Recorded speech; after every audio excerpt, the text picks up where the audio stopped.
Magandang tanghali mga kaibigan, ay update natin ngayon si Miss Kia ng Lipa. Ito siya guys. Ayan.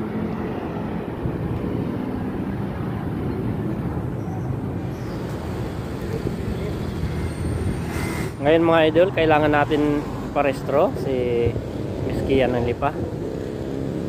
Samahan nyo ako at pupunta tayo ng LTO ngayon. Ayan guys, papunta na tayo ng LTO. Andito na tayo ngayon sa Tansa.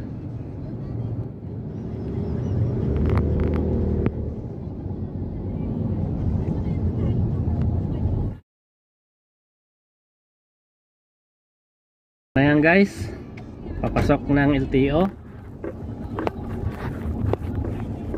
Dito ako tinuro ng kapitbahay ko dahil dito raw ay maluwag kasi bago pa lang tong LTO na to sa Gen 3. Ayan guys, makikita nyo naman na wala pang mga sasakyan.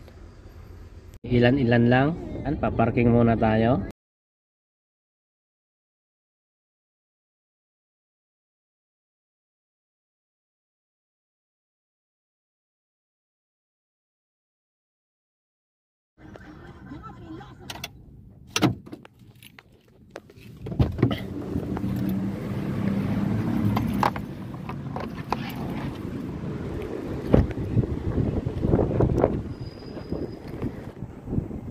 Pagdating ko nga dito mga buddy, ang una-una kong ginawa ay pumunta ako sa emission para magpasa ng papel. Dito yung guys, ang luwag talaga ng area.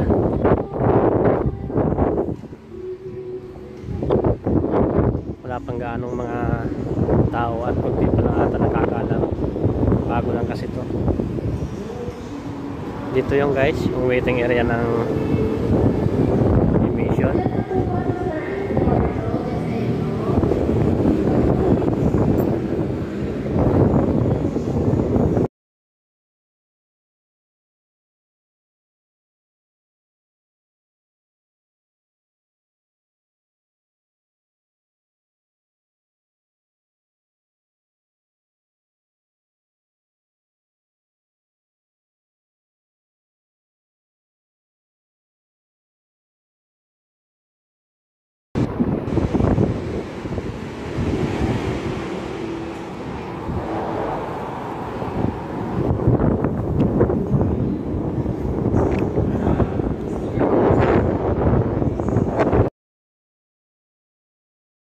Ito nga pala guys yung price list.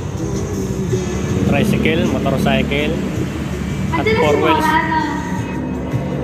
Yes ma'am. Sige po, standby lang po dyan. Okay po.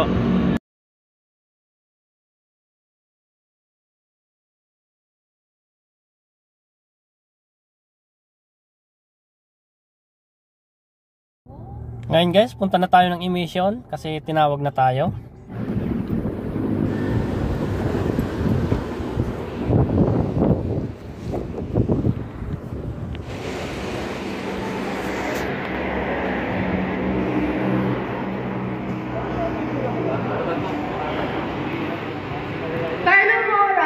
Pakiayos po nung sasakyan, pag ganito po, tulad po nung sa diesel. Dito na po. Yes po.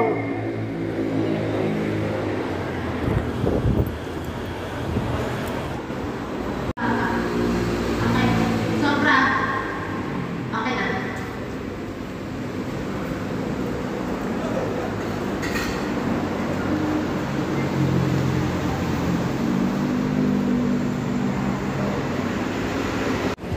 Katapos ko nga pala dito guys sa emission, katapos kong magbayad, kuha naman tayo ngayon ng insurance.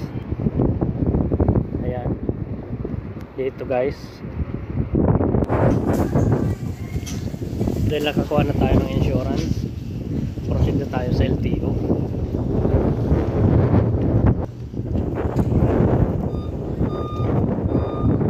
Dito nga pala guys yung inspection area. Mamaya dadalhin natin yung sasakyan natin dito, pero pasok muna tayo sa loob para ma-verify nila yung ating dokumento.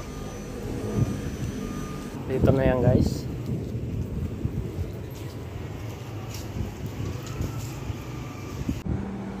Ngayon guys, tapos na tayo ma-inspection. Pasok na ulit tayo para sa pagbabayad. Mga lodi, pasensya na kayo dahil hindi natin na-videohan yung ating sasakyan sa inspection area. Dahil hindi na po ako pinababa. Mayroon po kasi silang mga in-inspection at tayo yung nag-operate sa loob. Sir, tatawagin na po ba sa pagbayad? Cashier? Thank you.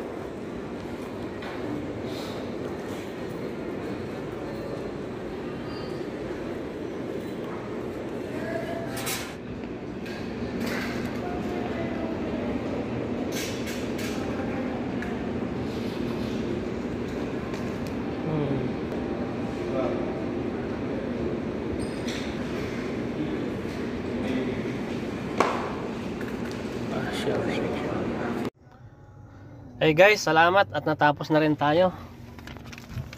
Umabot din ako ng 1 hour and 45 minutes. Ngayon, ito na yung OR natin. Dahil tapos na tayo, pwede na tayong umuwi.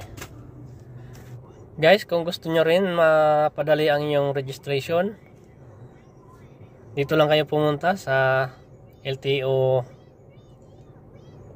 Gen 3. Malapit dito sa may Sabungan. Dahil napakaluwag ng kanilang area at mababait din ang kanilang mga staff. Yung number natin na nakuha ay 50, kaya medyo natagalan ng konti, pero sulit pa rin dahil hindi naman tumagal ng 2 oras.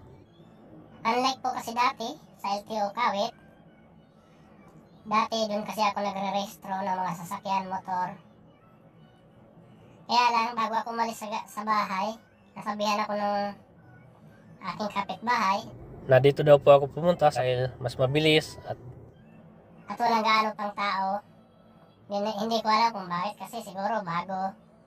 Pero kapag ito'y na-discover na ng mga may sasakyan at mayroong nakapagkwento na galing dito, siguro hindi natin masasabi, baka next year pagbalik natin dito pila na rin tayo ng mahaba. At siya nga pala guys, ang inabot pala ng aking rehistro sa emission is 700. Ang medyo mahal naman guys dito yung insurance. umabot na rin ng 1-2, pero sulit pa rin yun kasi 1-2 lang naman, okay pa yan. At doon naman sa cashier, sa loob ng LTO, ang binayaran lang natin ay 800. Pero next year, sabi nung teller ni ma'am, ay baka estimated niyang babayaran ko sa next year is 1.6. Hindi ko lang alam kung may butal pa yon. Kaya mura guys, dahil napaaga yung ating registration, dahil doon sa plate number na binigay. Dapat ito kasing si Kia ay narehistro ng 2022. Dapat 3 years pa bago papaso. Hanggang December pa sana to guys. Kaya lang, nabigyan tayo ng LTO ng plaka. Doon nila binasi kung kailan tayo magre-rehistro. Dahil ang ending ay 3, ay kailangan na tayo mag-rehistro ng March. Yan yung naging batayan nila, kaya Mas mababa yung binayaran ko ngayon sa LTO. Yun lang guys, at maraming salamat. Thank you.